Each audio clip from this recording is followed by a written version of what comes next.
Over the next 20 minutes, I'll be providing a very short presentation about really visual management and how it's evolving, leading to some pretty major breakthroughs in enterprise-wide business transformation. So just a little bit about myself. So as you can probably recognize from the accent, I'm not from the US, and I'm actually not from France, but I do live in France. So I'm a Brit. And as I said, I live in France and I work for a very small independent software vendor called Cap IT. So I am a living, walking demonstration of a Brexit accident just about to happen. So basically, it's on a more serious note, really, we're at Disneyland, and it really is a place where dreams come true, certainly for us as a company, a small independent software vendor, as I said, and for myself, because of course it's an amazing opportunity to present to you, not so much the solution, because I won't be pitching here. You have the opportunity to see the solution that has helped many organizations to develop and deploy their visual management strategy globally in the exhibition zone. But really what I'm here to talk about is very much, how do I work this? Excuse me. Okay. Oh, I've gone too far, there we go, sorry. So yeah, the idea for me today is to really expose to you my experiences over the last 5 years. We're contacted continually by global organizations who are struggling with the challenge of deploying visual management on a global scale for teams that are working not necessarily in the same location. So a little bit about the agenda. Of course, I will talk about visual management. I have to add that I'm not a visual management expert. I don't have a black belt. I'm not a lean sensei. But really what we have seen is a real growing appetite for visual management, which is something that's becoming a de facto standard in the way we work, and not just for lean, for many, many other aspects of the way we collaborate today. However, there are some limitations, and we will discuss them in a little bit of detail throughout the presentation. And I think, and this has been confirmed by many discussions we've had on the stand in the exhibition hall, there is a real desire to I suppose, crack this nut, as they say in English, which is, and it is a dilemma. So as Shakespeare would say, to digitize or not to digitize, that is the question when it comes to visual management, of course. And there is a real paradox in there that we'll also talk about as we go through the presentation.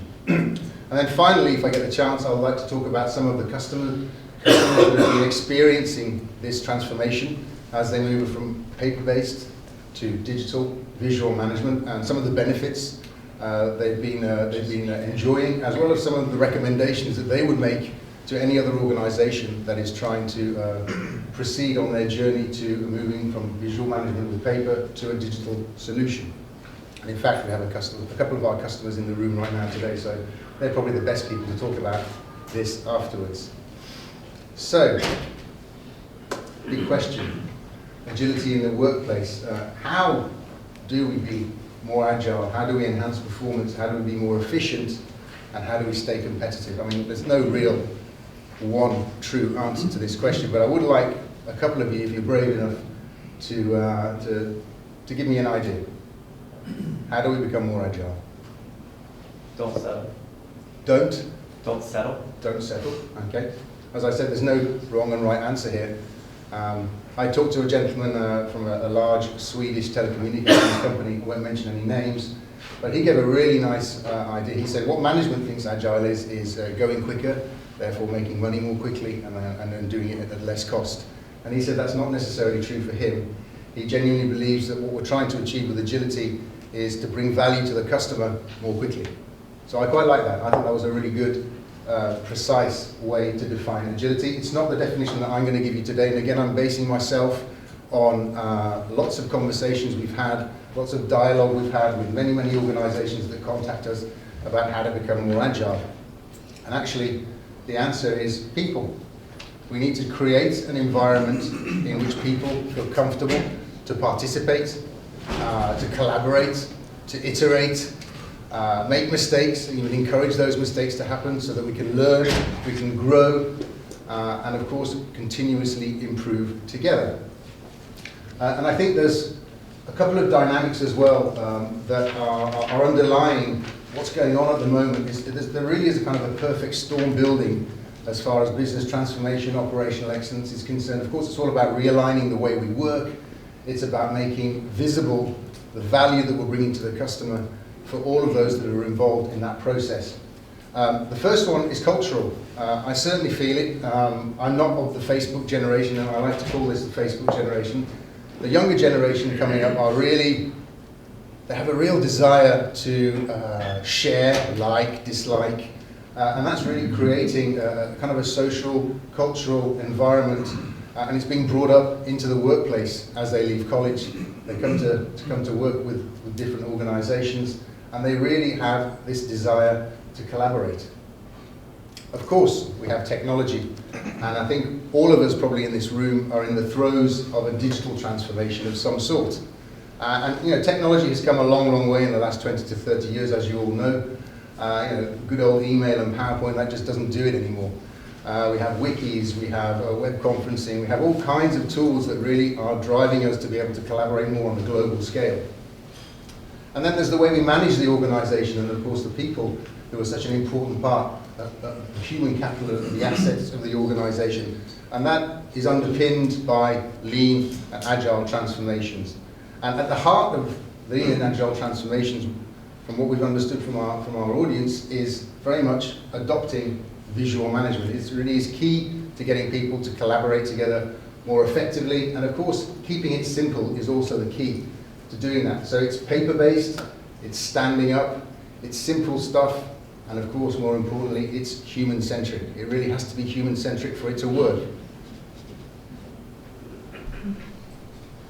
Okay, so visual management, we've seen, has grown enormously. It's expanding really to a level which is now considered to be global. As I said earlier on, it really is the de facto way of working for many, many organizations today.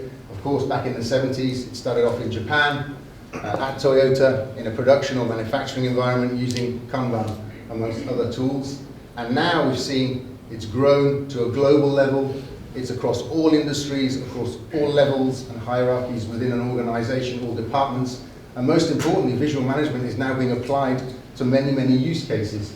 Lean management, of course, but then there's brainstorming, project management, ideation, design thinking, dashboarding, KPIs, VSM. Everything is all about visualization and collaboration, and doing it as simply as possible.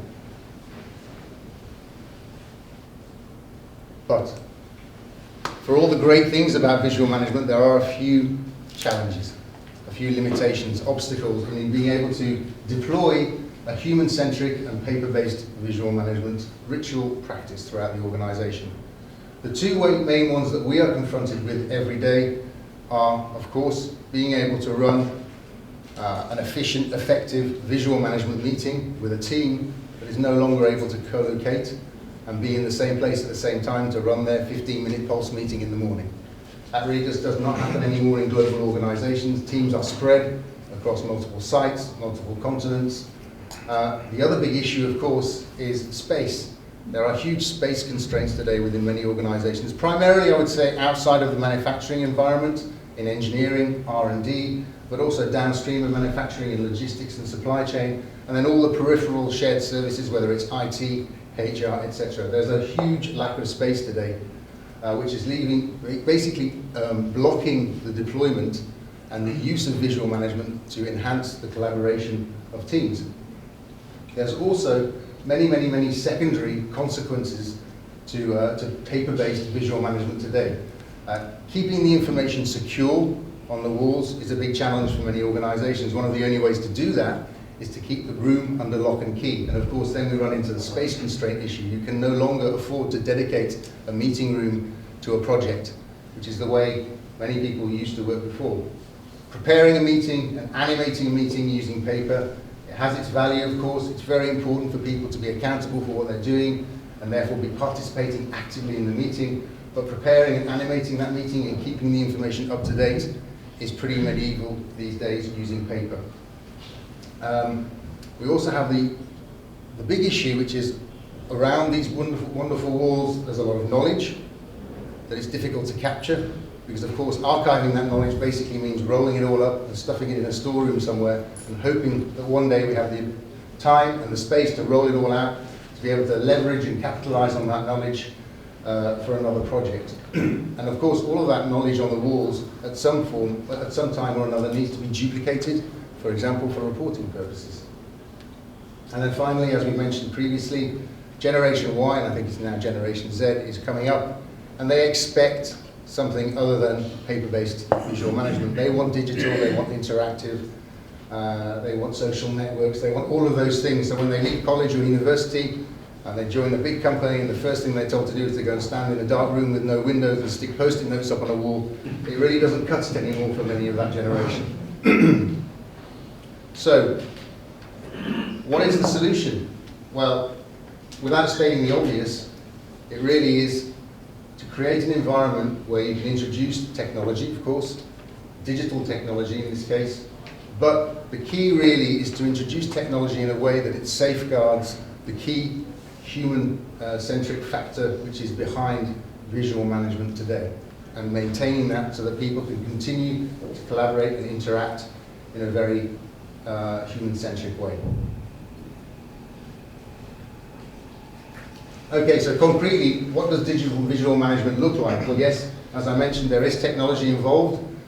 Software, what does that software do? Well, that software really virtualizes your obeirs or your project rooms. For those of you who don't know what an obeir is, it's a project room basically. It's a big room, it's a Japanese word, but at the end of the day, it's a place where you gather to share key performance indicators, visual performance indicators, to really generate that behavior, that conversation, to be able to move the project forward in an aligned and strategic manner.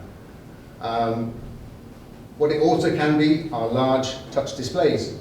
It's not necessarily mandatory, but what it is great for is reproducing that stand-up environment where people get up and they interact with each other and they touch the sticky notes, because that really drives the accountability behind that kind of meeting ritual.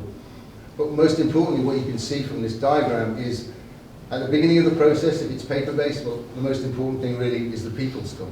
And at the end, when you move to a digital environment, well, it's still the people that are having to make the decisions. It's still the people that are stopping to think about why things are happening the way they are. And they're the ones that are going to be working together to solve problems and to improve the processes as they move forward together.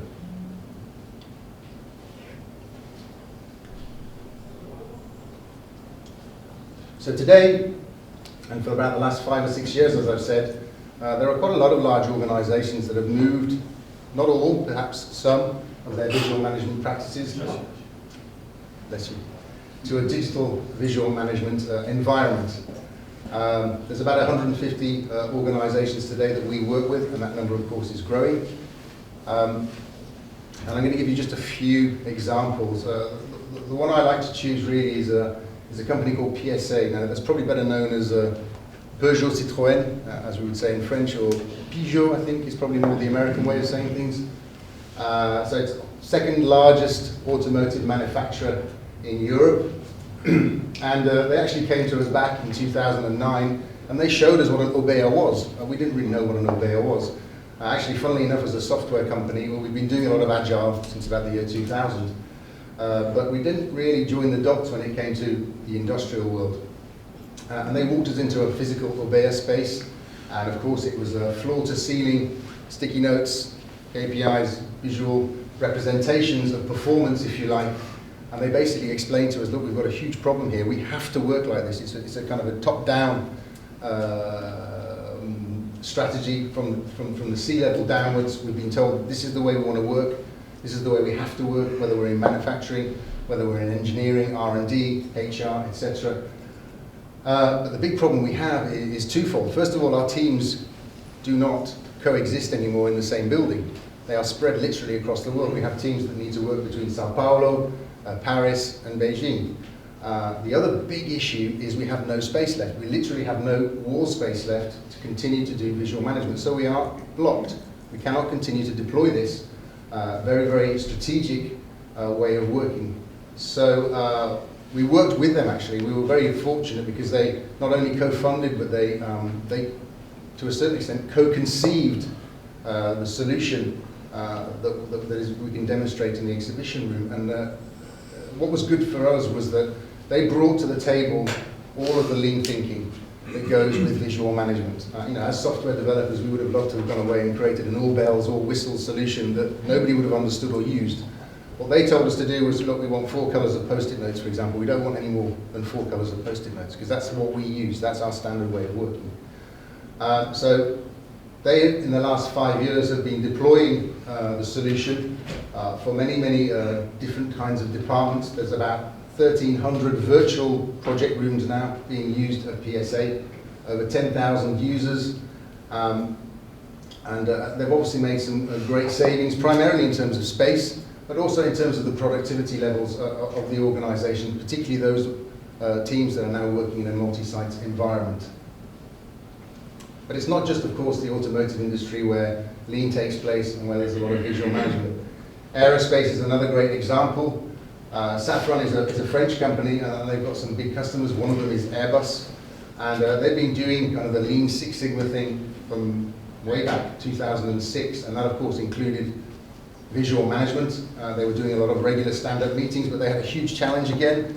It's a smaller deployment as it is today, so you don't necessarily have to deploy this enterprise-wide. But the big challenge that they had was they had teams in Mexico, in Germany, in France, and in North Africa, and they were trying to collaborate on pretty technical stuff when it came to electrical wiring of the Airbus 350. And they were having to basically do anything from having obeyers that mirrored each other, filling in Excel spreadsheets. There was a lot of reporting going on using your classic tools. There was a lot of photographs being taken of walls and sent over to the other side of the world to be able to update obeyers elsewhere. And they were using the kind of the T-card concept. And really, from there, they've moved to digital visual management environment where it's been validated as a best practice. They save a lot of time when it comes to meeting, animation, meeting preparation. And they pretty much got rid of all of their kind of Excel-based reporting for production monitoring. And within 6 months, they were able to make a pretty huge return on investment. And then the final example is Sanofi. Actually, Sanofi were here, but we met the gentleman. He's not quite aware of what's going on the other side of the world, but it is spreading very, very quickly. Another industry example, so not again automotive or aerospace. This is the pharmaceutical industry, of course, a very big player. And they're using it in industrial affairs, R&D, vaccines, and they use it for project management, performance management, and brainstorming as well, which is another new application of visual management. They've solved a lot of problems. They've been able to secure new product launches. They've been able to create a lot of collaboration transverse to the organization and at all levels, and have been able to solve some pretty complex problems by being able to get multi-site teams to start using visual management in a way that they were unable to do so before. So they've improved their communications, they've reduced travel. Now that's not necessarily a good thing for all organizations, but it certainly helps. They're doing a lot less emailing and reporting, and they've been able to generate this environment of creativity across multiple disciplines. You've got 1 minute. Oh, okay. So I'm going to speed on to the recommendations, the important bit. So if you are considering putting in place this kind of solution, clearly people first. It's got to be human. If you're going to introduce technology, it has to stay human. You have to have good coaching. You have to continue to coach people through the process of learning about the benefits of visual management and applying it to their requirements. Start with paper. You cannot jump to a digital solution without going through the process of learning about how to do it with paper.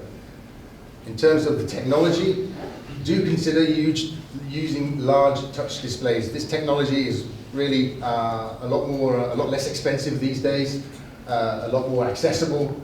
Switch on the webcam. Teams that work in multiple sites, they still like to see each other, certainly to start with, when they're trying to build that confidence and intimacy and that trust between them. And of course, they can't stand together in a room, but turning on the webcam really helps, certainly to start with. And think about the room layout. You need some furniture, very inexpensive, but very effective furniture, maybe a table, just enough space to put a keyboard and a mouse to be able to input information. And then finally, in terms of communication, yes, you need to continue to get executive sponsorship. You need to socialize the technology throughout the organization by creating portals and the ability to communicate and exchange information around the technology. And that also helps with the final point, which is to be able to control what will become potentially a viral deployment of the technology. You don't want to go too quickly either. So just to summarize, visual management, it's a strategic enabler to be an agile company. Many have already adopted it, and it's definitely here to stay. And the only way, and this is the paradox really, is to deploy visual management and maximize its value is to keep it human, but also make it digital. Okay? Wonderful, thank you.